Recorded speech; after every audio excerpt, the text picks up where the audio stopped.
Dosja amerikane e Ron Jeffet po merr një kthes edhe më të fortë dhe njëkohësisht ironike. Biznesmeni izraelito-amerikan i cili po përballet në SBA me një proces gjyqësor ku akuzohet se ka zhvatur mbi $8 milion nga investitori Mark Feist, tashmë pretendon se dëmin më të madh nuk ja ka shkaktuar vetë padia, por mediat shqiptare që publikuan historinë. Në dokumentet e fundit të depozituara në gjykatën amerikane, Jeffet pretendon se publikimet mediatike në Shqipëri dhe reagimet politike që pasuan i kanë shkatëruar reputacionin dhe i kanë kushtuar një investim gjigant në Shqipëri, nga i cili se priste të fitonte mbi $30 milion.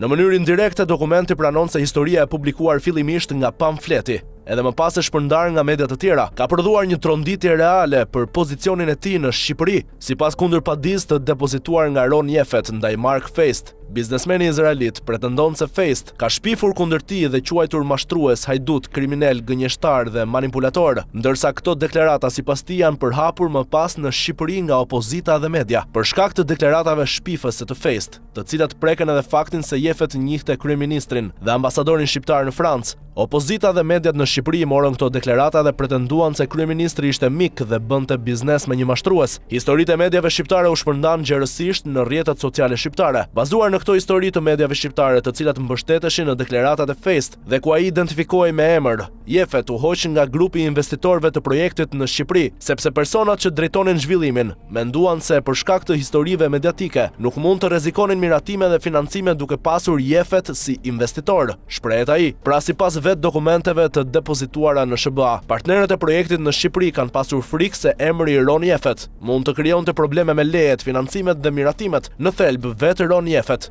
po pranon në gjykatë se ekspozimi publik i historisë së tij ka prodhuar një alarm real për bizneset ku ai ishte i përfshirë, por pjesa më e fortë vjen menjëherë pas kësaj. Në dokumentet e gjykatës, Jeffet pretendon se nga projekti në Shqipëri ai priste të fitonte $30 milion dhe se humbja e këtij investimi lidhet direkt me publikimet mediatike. Jeffet priste të fitonte më shumë se $30 milion nga pjesëmarrja në zhvillimin shqiptar, nga i cili u përjashtua si rezultat i drejt i deklaratave shpifse të Feist. Për pasojë, Jeffet ka pësuar dëme të konsiderueshme, përfshirë dëmtim të reputacionit personal dhe të biznesit, humbje të mundësive të biznesit, humbje të avantazheve ekonomike të pritshme dhe dëme të tjera kompensuese. Deklaratat vazhdojnë të shpërndahen në komunitet, përfshirë komunitetin e Fisher Island dhe janë të natyrës dashakeqe, thuhet më tej. Në praktik, kjo do të thotë se vetë partnerët e biznesit të Jeffet kanë pasur frikë se emri i tij mund të kthehej në pengesë për marrjen e lejeve, financimeve apo mbështetjes politike për projektin. Dhe këtu nis pjesa më interesante e historisë. Cili është projekti në Shqipëri për të cilin Jeffet pretendon se humbi mbi $30 milion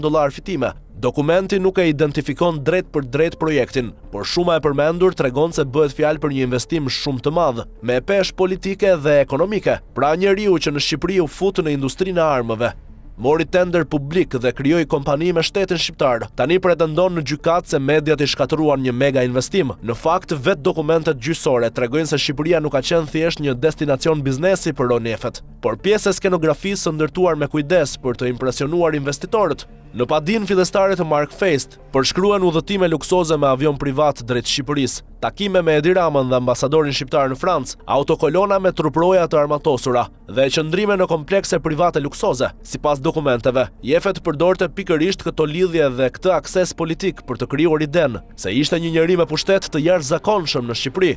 Gjatë udhëtimit, grupi vizitoi pallatin e Versailles dhe familja Feist u prezantua me disa nga kontaktet më mbreslëndse të Jeffetit, kryeministrin e Shqipërisë dhe ambasadorin shqiptar në Francë dhe Monaco. Këto prezantime ishin të kuruara me kujdes për të përforcuar imazhin e Jeffet si një njeri me shtrirje globale dhe ndikim në biznes, thuhet në padinë. Madje sipas dokumenteve amerikane, Jeffet kishte hedhur edhe idenë e sigurimit të një pasaporte shqiptare për investitorin amerikan Mark Feist, si pjesë e trajtimeve ekskluzive që ai pretendon se mund të siguronte përmes lidhjeve në Tiranë. Ndërkohë, një tjetër pjesë e errët e historisë lidhet me Fisher Island, ishullin ultra luksoz në Florida, ku Jeffet rezulton pronar pronash dhe i lidhur me struktura kompanish që çojnë në emra kontroversë ndërkombëtar. Hetimet dhe dokumentet publike tregojnë se Jeffet figuron si person i autorizuar në kompaninë Island Fisher Enterprises, 18 LLC. Në të njëjtën strukturë korporative del edhe emri i Vakif Arif, pjesë e familjes Arif, një familje biznesmenësh kazak, të lidhur nga hetime ndërkombëtare me rrjete offshore, pasuri të paluajtshme,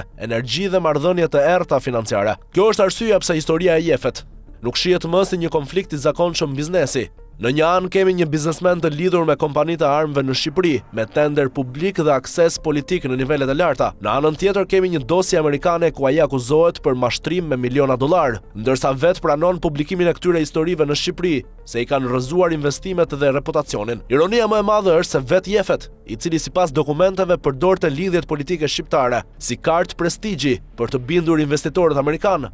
Dhe tani po ankohet se pikërisht ekspozimi publik i këtyre lidhjeve po i kushton miliona.